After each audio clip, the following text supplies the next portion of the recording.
Hi guys, welcome to CW Title's class. We're so excited you could be here today with us. I'm Troy St. George, CW Title, Vice President, manage our title and escrow operations.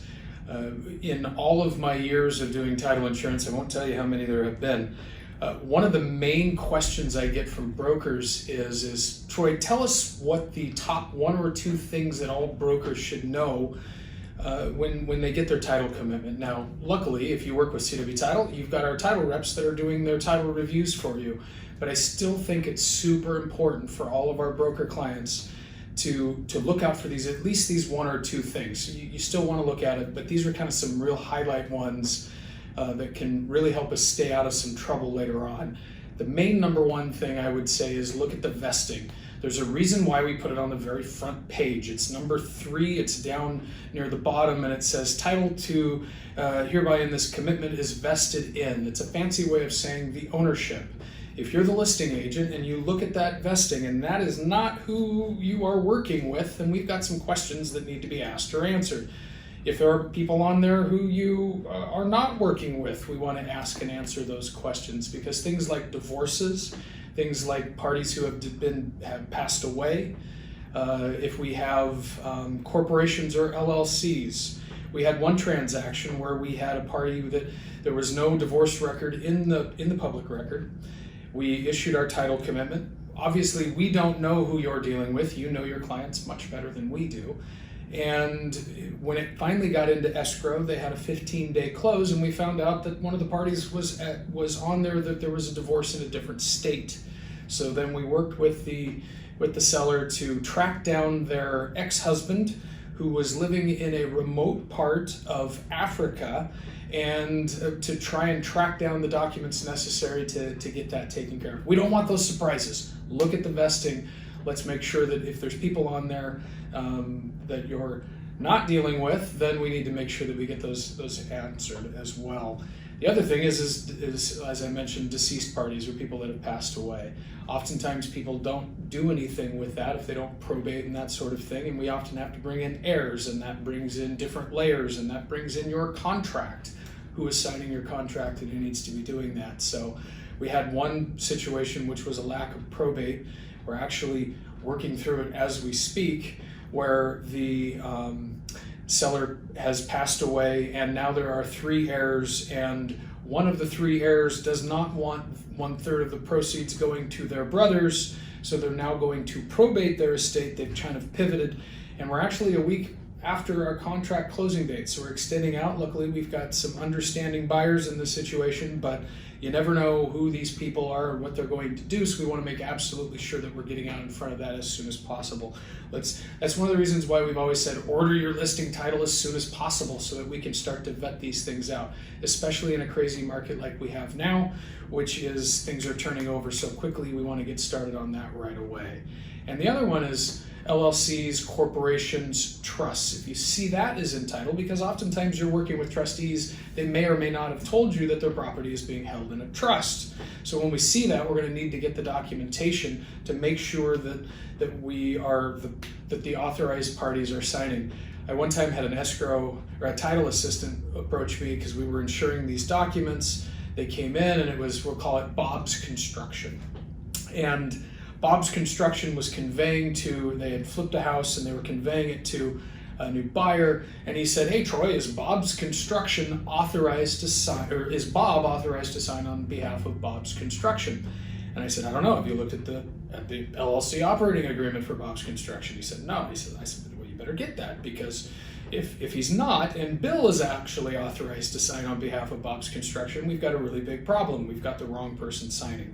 I had told them, and I make the joke all the time, I could run around and sell a lot of Microsoft property or Boeing property, and if I'm not authorized to sign and nobody's checking, I can get really rich doing that. I'm not authorized to sign on behalf of Microsoft or Boeing, but if nobody's going to check, then a lot of bad things can happen, and buyers are going to have bad deeds, and Microsoft and Boeing are going to want to make sure that they still own that property. So we need to see that documentation to ensure that who is actually selling is authorized to do so. So check out that vesting, super important, number one thing. It goes to a lot of the fundamental assumptions that we make living in a society like we have, that people who are selling property are actually the ones who own it.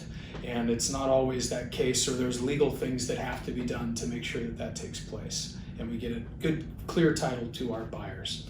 And the second thing that I would do is, and I think is super important, is to scan the exceptions on the title commitment. Again, we're looking at those, our reps are when they're doing their title reviews for you. But again, we don't know what your clients are what they're going to do with the property. If they're going to build a swimming pool in the backyard and there's an easement in there across the back, then that's something that that your client should know about, especially obviously if you're representing purchasers.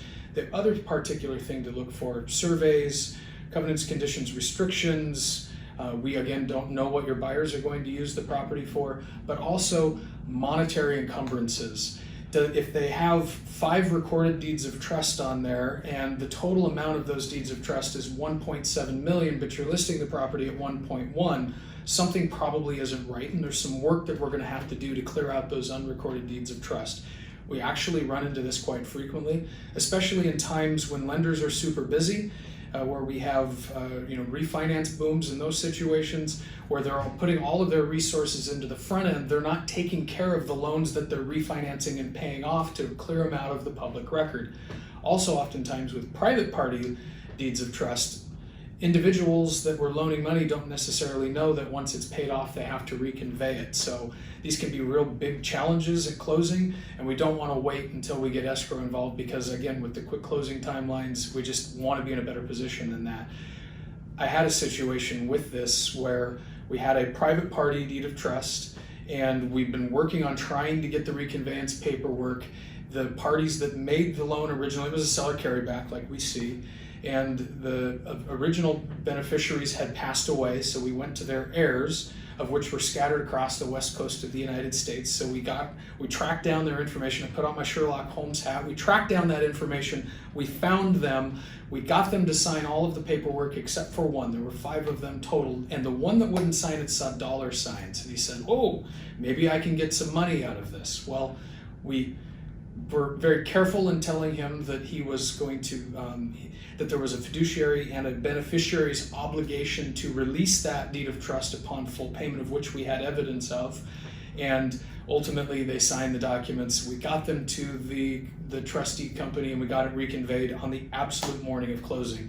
We had a holdback potential in our back pocket, but there was a question as to how much equity they had. So it was a really complicated situation. Let's not have those complicated situations. These review items and these top 2 things are to avoid any potential delays at closing, any potential surprises that can come up. There are enough unpredictable ones and enough uncontrollable ones that can come up in our real estate transactions. Let's try to control the ones that we can. So have a great class today.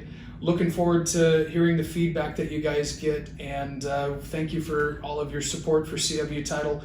From my chair down to our title and escrow assistants, we're all here to help you out and to make your transactions flow smoothly and with your clients, and to facilitate your success. So thank you again. Have a great class today.